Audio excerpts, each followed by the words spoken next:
सुना हुकूमत किसको कहते हैं। हजरत उमर गुजर रहे, फजर की नमाज के बाद 2 गलियां रह गई हैं, आज पूरा नहीं हो सका आपका दौरा। एक छप्पर है छोटा सा, बूढ़ी अम्मा बैठी है, उमर फारूक गुजरने लगे, बूढ़ी को परेशान देखा, अम्मा जी इजाजत हो तो अंदर आ जाऊं। बूढ़ी कहने लगी चल दौड़ जा, अपना काम कर, क्यों इजाजत दूं?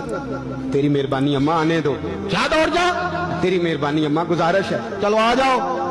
अंदर आ गए उमर फारूक। अम्मा क्या परेशानी है, क्या बात? अम्मा कहने लगी खामद इंतकाल कर गया, औलाद अल्लाह ने दी कोई नहीं, मैं गरीब हूँ, 3 दिन से रोटी नहीं खाई, 25 दिनार का कर्जा चढ़ गया है, मुझे उमर फारूक से बड़ी शिकायत है। उसने मेरा हाल ही नहीं पूछा। कहने लगे शिकवा है, उमर आया ही नहीं। तो उमर कहने लगे अम्मा उमर को क्या पता कि तू इस हाल में है? कहती है नहीं पता उमर को, तो उमर से कहो छोड़ दे हुकूमत, उसके हवाले करे जो खबर रख सकता है। हजरत सैयदना नाफे फरमाते हैं जिसके सामने किसरा और रूम के बादशाह कांपा करते थे, मैंने उस उमर को बूढ़ी अम्मा के सामने कांपते हुए देखा।